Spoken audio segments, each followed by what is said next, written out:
So people have been asking for a sugaring video. We are finally getting to it. We're up here at Two Brother Maples. They're right up the road from us. Christoph's bringing a load in with our truck. And it backs in like this, so it's sloped backwards, and then this pumps it up into the sugar house that's right up there. It's just getting it all bled.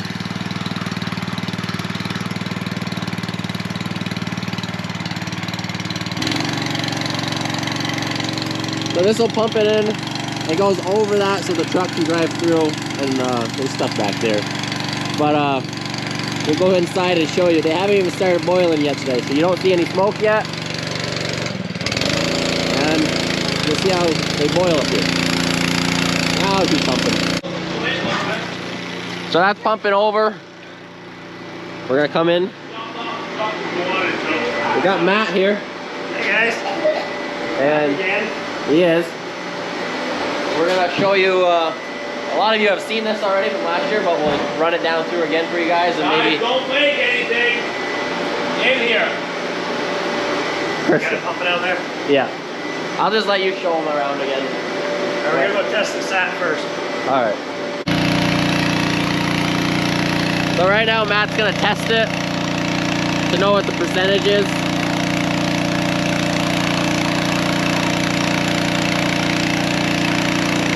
He tests every single load. .5.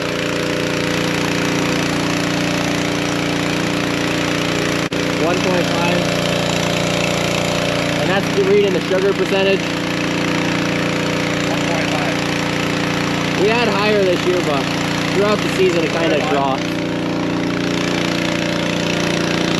So they just fired up to start boiling. We're coming here. This is Matt's releaser. She's still full. Oh. So last night, she's full. There you go. So Matt's gonna explain what's happening. I got a valve here, the sensor. So if my pump doesn't pump it out fast enough, it pulls off the vacuum so I don't flood my pump out. When it drops back down, it'll open back up. Usually not an issue, but it froze up so quick last night, lines froze so full that letting go this morning is causing a problem. First time I've ever seen it happen here. You can see the levers going up and down. And you cannot get any liquid in your vacuum pump on these. Otherwise you'll grenade them.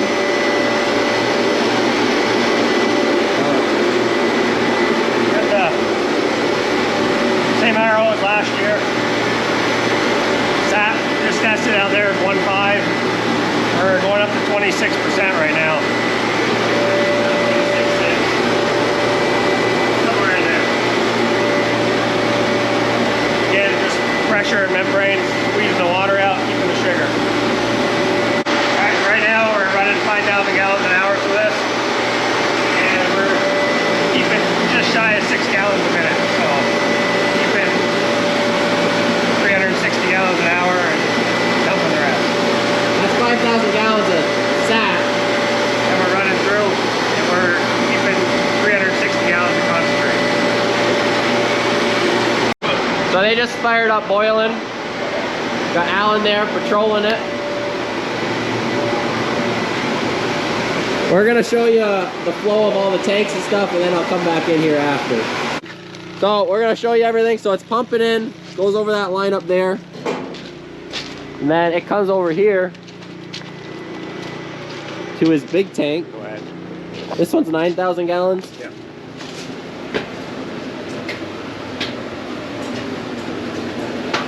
You got this tank here that's filling in. She's pretty full, Matt. We're chewing on it. Chewing on it. And this sap will be running through the RO after. Oh, that's going through right now. This here's water coming out of the RO right now. Permeate water. And what do you do with that water so they know? It's all going to get used for washing at the end of the day for the reverse osmosis. Yeah. So that nothing really gets wasted. So that's what's coming out of the RO. That's being separated. And this tank? Sap tank, going to be used for water storage here in a few minutes.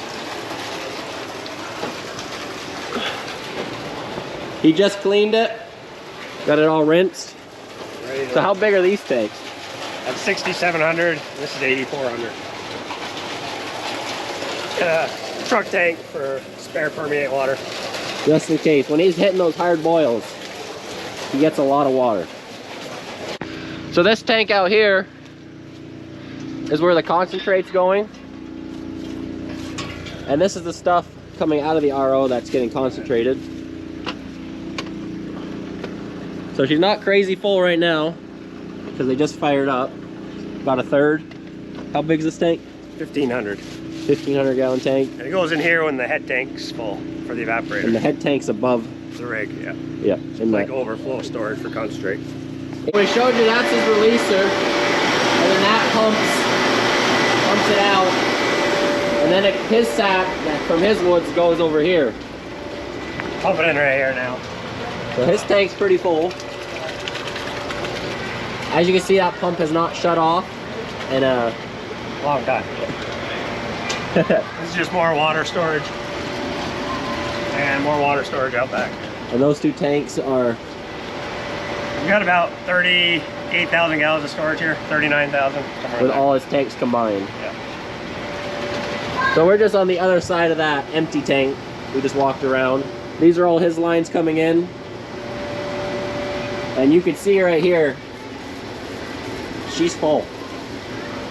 But they're all filled. Run it. So we're going to show you everything in here, what everyone does. It's mainly a three-man operation. Yeah, pretty much. You got Matt, Sherman, and Alan. So that up there is the head tank feeds the evaporator. That's concentrate from the reverse osmosis. Right up. This tank, that's right there. And then once that's full, it goes to the tank outside that 1,500 gallon. It's a lot hotter down here, geez.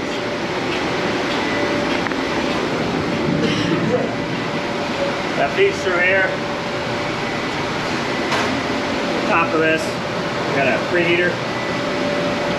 Just a bunch of pipes that the steam heats up, warms the sap up before it comes into the float box here. So when this tank's empty, how does it pump it in? So we got a float up in the tank, a little light bulb over here, so when the float drops, tank's empty, turns the float on, pump outside comes on and pumps it from the tank out there. Okay. Fills up to a certain level, then shuts off again. Just feeds into the float box here. Then in the back here, it's divided into 3 petitions, back and forth, getting more sweet as it goes through.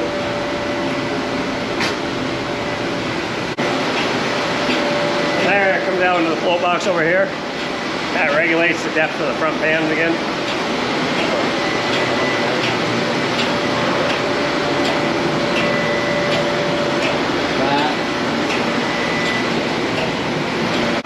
And from there, it just feeds into one pan. Those are each divided into 2 sections. Goes down to the end, turns around, comes back. Then we come out in the front here. This is Alan's job. You want to tell him what you do?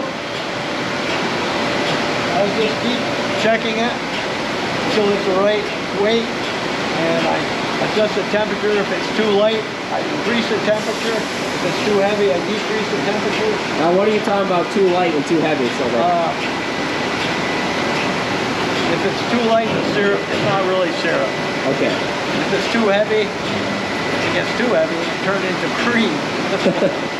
So it has to be, and at a hot temperature, it has to be on that line.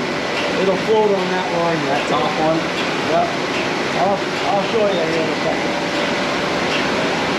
And he does this all day long. Yeah. Every bit of sap. Or syrup. This is syrup now, not sap. Yeah. So the line is below the top of the, I can't see the line, so it's too light. So I'm going to increase the temperature. And it makes it hotter.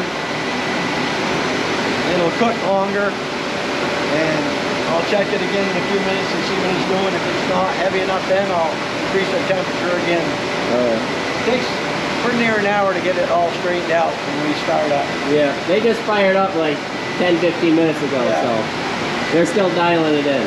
Oh yeah, we'll get it. So Alan's getting this dialed in now, and he's going to show you what aproning is, or what it's doing. When you watch that fall, I'll let him explain it. It makes like an apron. It's all one sheet. When it's a sheet like that, it's syrup. If it just runs like that, that's not syrup. So I'm going to check my setting. I think I might have it. Oh, it's starting to run. So this will open up for him once it hits the settings he put it to. I'm going to lower the temperature because it should be running. So you guys saw how before you couldn't see the line. Let's see what it does this time.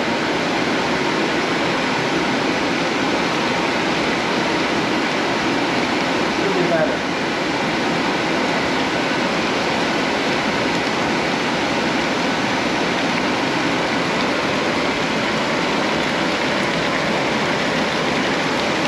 Oh, still not there. Just a little light. I'm gonna let it stay there. I'll keep checking it. I think it's gonna. He's getting closer. And once this is set up right, then Sherman can show you his job. But this is literally right from startup recording, so showing you everything. He's closer, but not there yet. So now he's gonna up the numbers. Just increase the temperature a little bit. See what happens. So this right here is a defoamer. It does it automatically. But as you can see, Sherman's got his own little bottle because sometimes it doesn't like to keep up. And what he does is Holds it, hits on this probe right here, activates the defoamer. you can see the probe barely, but you can see it. Yeah. And when the bubbles hit it, it will turn the automatic one on, but sometimes you don't keep up. Well, if you don't keep up with it, it'll go to the second fan, and then there's a third fan. It just keeps going. They can kind of see it, but not really. Kind of hard. Not much light. No. Andrea, Yeah. I got it. You got it. So Alan's going to show you he got it now. Got it all adjusted. It took about an hour, like he said, to get it all set. And now she's ready to ship to Sherman. So now Sherman's doing his job. Yeah. Well, after Alan puts he puts powder into the syrup coming off the rig, goes into the canister, comes through this pipeline, over into our press. We have lined with paper, which catches all the filter aid that he put in, or helps the aid of the syrup to filter out. And it comes out pretty good clip right here. I'm going to have to slow it down a little bit so you can see it. He slowed her down for you guys and he's showing you. So that's pure maple syrup. That's the finished product. Liquid gold. Liquid gold. It runs through a series of 18 plates, which collect all the filter aid. Maybe 300-400 gallons into the day, we'll end up breaking it down, cleaning it out, starting all over again. But that's the process, Yeah. and it works. So Sherman covers this and the foaming mainly. Basically, And it's a whole day project. it's an all-day process. Yeah, that's a lot of work. I can hear it foaming again. Here we go. I don't know. Oh. So you can see, he just back and forth. Keeps you on your toes. Oh, now you can see the foam. Yeah, he's coming right up your tick. We use safflower oil for a defoamer for the organic. Yeah, all the stuff's organic here. Sherman was covering the powder, and we completely forgot to show you what that was. I just checked the batch to make sure it was good. Now I'm going to throw in some powder. So what's this powder? Crushed oyster shell. And it attaches to the impurities in the syrup. And it goes through Sherman's Filter press. Filter press over here. It removes it. It removes all the filter stuff and the impurities. Let's give it a little stir. And this little tilter thing allows him to fill this side without having to roll it. That way he can keep filling. He can put the powder in and keep Sherman moving too. Yep. Back in the day, he didn't have that. He'd have to wheel it. Yeah. That improved it for me every year. Matt's Alan's dad, and Sherman's their neighbor. The older we get, the more improvements he makes.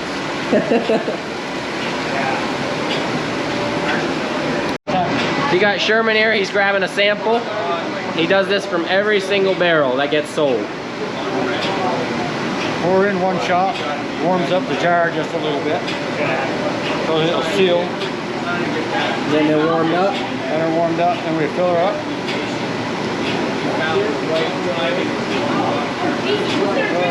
To the top. So that's for this barrel. It all gets labeled. Barrel number 119. And then that goes on the wall. Wash it off first. So this is the wall. This is every single barrel they've made so far this year. Right. Now we're up to 154, 68, 159 barrels right now. And what size barrels? And we have 40 gallon, and we have 55 gallon. Okay. So it does vary, but because they're all labeled, it doesn't matter because they can pin it with each one. You can see the shade difference throughout the season. Now what makes the shade difference for them? What makes the shade change for them? Usually on startup, the sap is set around for maybe a few hours, and it causes it to turn darker. Yeah. And as you go deeper into the boil, it'll lighten up. So yeah, You can see here, that was a startup bar, and as we progress through the day, lighten up. Whoa. so Sherman's topping it off. Hopefully we won't run it over. Like to fill them. He don't waste any space for you, Matt. No space. Maximize their fill. Yeah. So now that this one's getting full, you gonna make them carry it out, or are you gonna? I'll roll up for him if I'm here.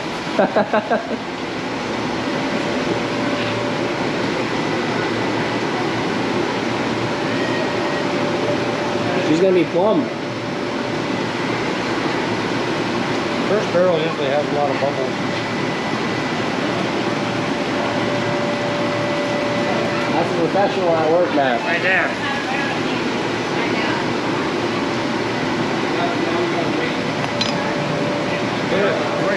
Right to the brim.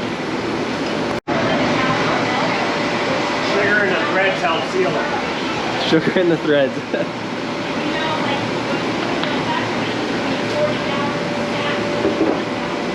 I think our barrel number's wrong. Yeah, that's I got it right to do it all. That's an old barrel.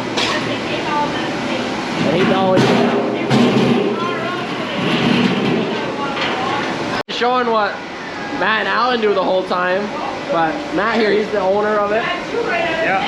Alright. Him and his wife. He'll talk a little about what he does here. I pretty much truck all the sapping that we buy, run the RO, fill tanks, wash tanks, you know, get the barrels ready, try to move barrels for them, keep track of that tank.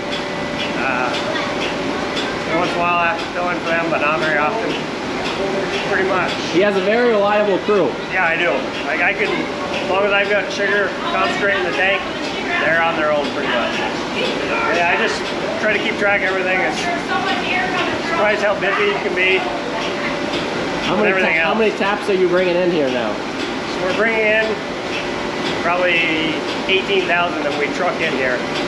The other 3,800 or so comes in to the sugar house directly. So trucking sap keeps me pretty busy.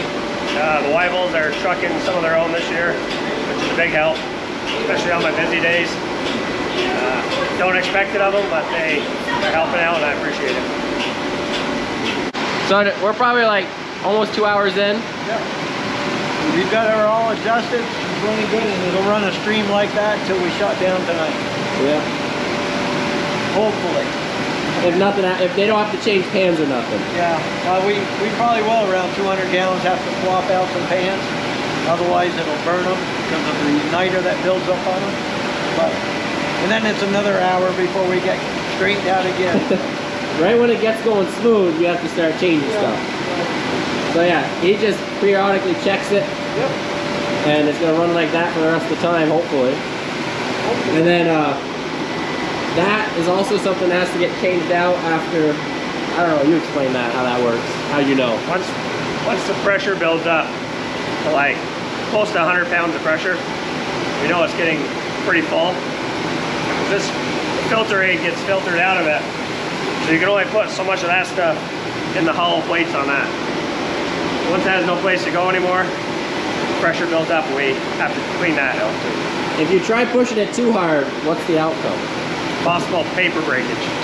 Filter aid in your syrup, refilter the syrup. Yeah.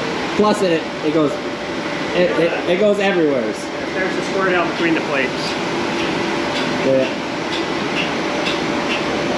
We basically, that showed you everything for Matt's operation here for Two Brothers Maple. If you want their stuff, maple syrup or anything, it's on their website, right? Yep. twobrothersmaple.com. I will put the link in the description for him and everything. And if you have any problems, you can comment on the video and I'll most likely see it. So yeah, that'll be it for this video, and thanks for watching.